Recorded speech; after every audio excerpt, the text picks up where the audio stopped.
નમસ્કાર મિત્રો, સ્વાગત છે તમારું આપણી આ યુટ્યુબ ચેનલમાં જેનું નામ છે ગુજરાતી જીકેની જમાવટ.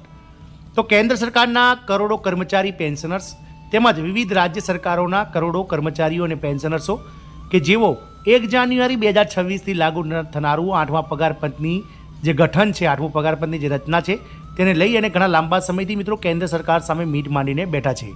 પરંતુ કેન્દ્ર સરકાર દ્વારા 8મા પગાર પંચને લઈને કોઈપણ જાતની ચર્ચાઓ જે તે થઈ રહી નથી. ગત રોજ મિત્રો ચોમાસું સંસદ સત્ર અને શિયાળુ સંસદ સત્ર દરમિયાન જે નાણાં રાજ્યમંત્રી પંકજભાઈ ચૌધરી છે, જે પંકજ ચૌધરી, તેમણે જે રીતે મિત્રો 8મા પગાર પંચને લઈને જવાબ આપ્યો છે કે તેમણે કર્મચારી યુનિયનો તરફથી 8મા પગાર પંચની જે છે તે મિત્રો ભલામણો મળી રહી છે, પરંતુ હજુ સુધી સરકારમાં તેની કોઈપણ જાતની વિચારણા સરકાર હેઠળ નથી. એટલે કે 8મું પગાર પંચ સરકાર જે લાવશે કે નહીં એક મોટો પ્રશ્નાર્થ છે. પરંતુ ગત રોજ મિત્રો અતિ મહત્વના ન્યૂઝ જેસીએમ દ્વારા જે છે તે બહાર પાડવામાં આવે છે. જોઈન્ટ કન્સલ્ટેટિવ મિશનરી દ્વારા 8મા પગાર પંચને લઈને મિત્રો અતિ મહત્વના ન્યૂઝ પાડવામાં આવે છે, જે બહાર પાડવામાં આવે છે, જેને લઈ અને કરોડો કર્મચારીઓને ઝટકો પણ લાગી શકે છે. કારણ કે હવે 8મું પગાર પંચ આવશે કે નહીં એક મોટો પ્રશ્નાર્થ છે.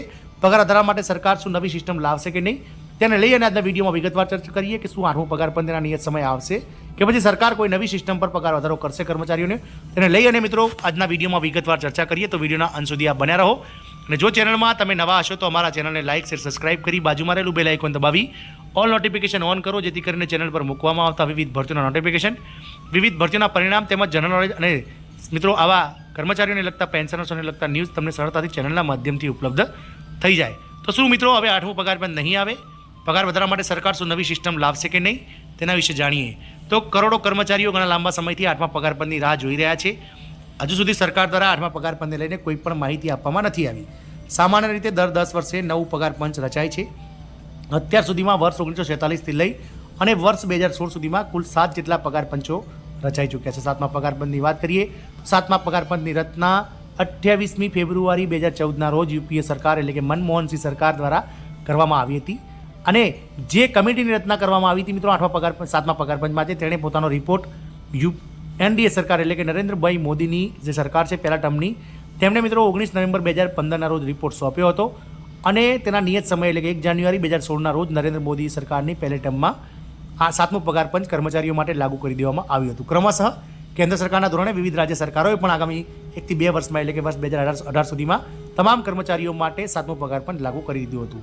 પરંતુ હવે જ્યારે 31 ડિસેમ્બર 2025ના રોજ 7મું પગાર પંચ પૂર્ણ થઈ રહ્યું છે અને 1 જાન્યુઆરી 2026થી 8મું પગાર પંચની જે મિત્રો લાગુ થવાનો સમયગાળો આવી ગયો છે, પરંતુ સરકાર હજુ સુધી તેની કોઈ સત્તાવાર જાહેરાત કરવામાં નથી આવી, જેથી લઈ અને કર્મચારી અને પેન્શનર્સો કે જેઓનું સંખ્યાબળ કરોડો છે તેઓ મૂંઝવણ અનુભવી રહ્યા છે. દરમિયાન તાજેતરના અપડેટ મુજબ તમને જણાવી દઈએ કે હવે નવા પગાર પંચના આધારે પગાર વધારાની નવી સિસ્ટમ લાગુ થઈ શકે છે. મિત્રો કેન્દ્ર સરકારના કર્મચારીઓના પગાર વધારાની ચર્ચાએ જોર પકડ્યું છે. ઘણા કર્મચારીઓ 8મા પગાર પંચની અપેક્ષા રાખી રહ્યા છે.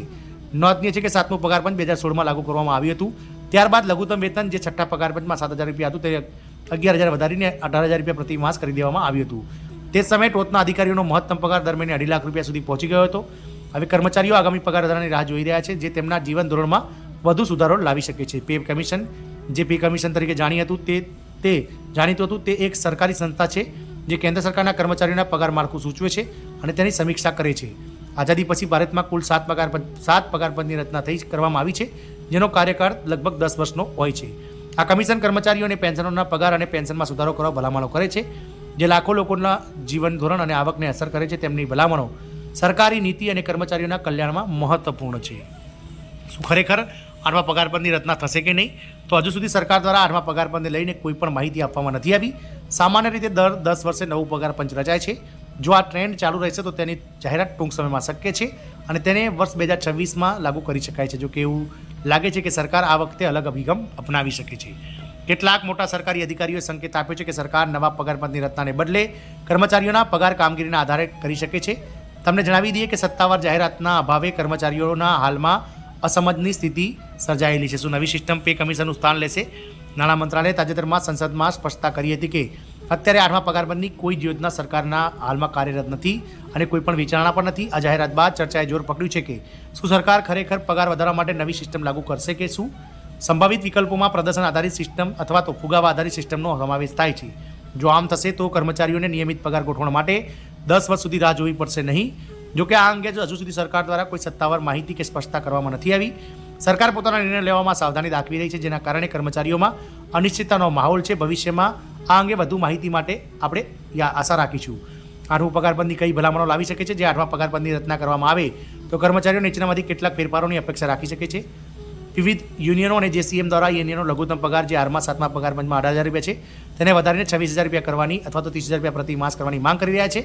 વધતી જતી મોંઘવારી અને જીવન નિર્વાહનો ખર્ચ તેના મુખ્ય કારણો છે. ફિટમેન્ટ ફેક્ટરની વાત કરીએ તો વર્તમાન 2007 જે 7મા પગારબંધનું જે ફિટમેન્ટ ફેક્ટર છે તે મિત્રો 2.57 ગણું છે અને 3.5 ગણું અથવા તો 3.8 ગણું વધારી શકાય છે. ફિટમેન્ટ ફેક્ટર નક્કી કરે છે કે પગાર કેવી રીતે એડજસ્ટ કરવો જોઈએ. એટલે કે 7મા પગારબંધનો 2.57 ફિટમેન્ટ ફેક્ટર છે અને જે 3.5 અથવા તો 3.8 જે છે કરી શકાય છે. મોંઘવારી ભથ્થાની વાત કરીએ તો કર્મચારીઓને ફુગાવાની ભરપાઈ માટે વર્ષમાં 2 વાર ડીએ વધારો મળે છે. નવું કમિશન ડીએને ફુગાવા માટે વધુ મજબૂત બનાવવા જવાબદાર સૂચવી શકે છે. પેન્શનમાં ફેરફાર.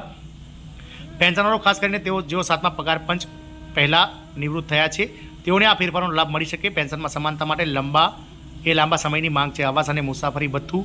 તો ટીએડીએની વાત કરીએ તો મિત્રો એચઆરએ ડીએમાં કમિશન વર્તમાન ટી અને એચઆરએ તો વર્તમાન કમિશન વર્તમાન ખર્ચ પ્રમાણે હાઉસ રેન્ટ એલાઉન્સ એચઆરએ અને મુસાફરી ભથ્થું ટીએ અપડેટ કરી શકે છે. પગારપંચની ભલામણોનો અમલ કરવો મોંઘો છે. 7મા પગારપંચે સરકારી ખર્ચમાં વાર્ષિક રૂપિયા 1 લાખ કરોડનો વધારો કર્યો હતો.